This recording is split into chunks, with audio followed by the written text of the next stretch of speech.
Sabe aquela sensação de que não tem mais jeito? E se a esperança pudesse nascer justamente aí, no meio do que parece ser o fim? É sobre isso que a gente vai conversar hoje. Vamos mergulhar numa história antiga, a de um casal que viveu o impossível. É uma narrativa que fala de fé, claro, mas também de dúvida e de como as promessas se cumprem de um jeito que a gente nem imagina. Pois é, como é que a esperança começa quando tudo parece impossível? Essa é uma pergunta que, no fundo, todo mundo já se fez, né? E é usando a história de Zacarias e Isabel que a gente vai tentar entender isso um pouco melhor. Ver como a esperança pode de repente brotar no meio da desolação. É uma história de séculos atrás, mas que se conecta com algo muito, muito humano. Bom, vamos lá, vamos pro começo de tudo.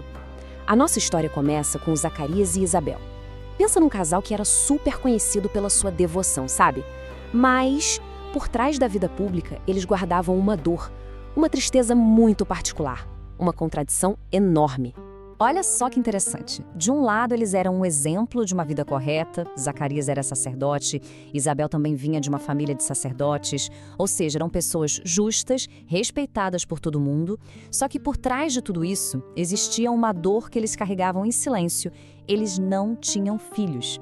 E naquela cultura, ainda mais já com uma idade avançada, isso não era só uma tristeza pessoal, não. Era quase como uma vergonha pública, algo que pesava muito. E aí a cena muda completamente. A gente vai parar no lugar mais sagrado de todos, o Templo de Jerusalém. Imagina só, Zacarias está lá, cumprindo seu dever de sacerdote. Um ritual que ele já devia ter feito, sei lá, centenas de vezes. Era a rotina dele. Só que naquele dia específico, no meio do que era comum, o extraordinário acontece. E a vida dele estava prestes a virar de cabeça para baixo. Pensa na cena. No meio daquela fumaça do incenso, de repente, aparece o anjo Gabriel. Dá para imaginar o susto, né? Mas depois daquele choque inicial, Zacarias ouve as palavras que ele e Isabel esperaram a vida inteira para ouvir. Deus ouviu a sua oração. Era isso. A promessa de que a maior tristeza da vida deles estava, finalmente, prestes a se transformar na maior alegria. Só que a promessa era muito maior do que só ter um filho. O anjo começou a descrever uma missão divina. O menino, que se chamaria João, seria grande aos olhos do Senhor. Ele seria cheio do Espírito Santo desde o ventre da mãe. A vida dele teria um propósito gigantesco, trazer muita gente de volta para Deus e, o mais importante, preparar o caminho para a chegada do Messias. Agora, aqui a história fica muito interessante, porque a gente vê a reação humana a uma promessa tão divina. E não foi aquela aceitação de, oba, que legal, acredito. Não. Foi uma reação muito mais humana, algo com que a gente consegue se identificar. É aí que vem a pergunta de Zacarias. É o momento exato em que a nossa lógica, o nosso pé no chão, bate de frente com uma promessa divina. Ele olha para a realidade dele, sou velho, minha mulher também, e ele pergunta, como é que eu vou saber se isso é verdade? É aquele conflito clássico, né? Entre o que os nossos olhos estão vendo e aquilo que o coração é convidado a acreditar. E a consequência dessa dúvida foi, imediata e muito forte, o silêncio. Zacarias ficou mudo na hora.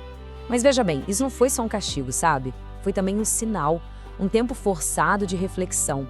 Um período em que, já que ele não podia falar, ele teria que aprender a escutar de verdade, a contemplar a promessa que, apesar da dúvida dele, já estava a caminho. E é aqui que a história nos dá uma lição fundamental. Mesmo com a dúvida de Zacarias, o plano de Deus não parou, não ficou em pausa. O impossível simplesmente começou a acontecer. Isso prova uma coisa, né? A promessa divina não depende da nossa capacidade de acreditar nela para se cumprir. E aí a gente ouve a voz de Isabel. Quando ela percebe que concebeu, milagrosamente ela diz isso. A alegria dela não era só por estar grávida, era também pelo alívio daquela vergonha social que ela carregou por tanto tempo.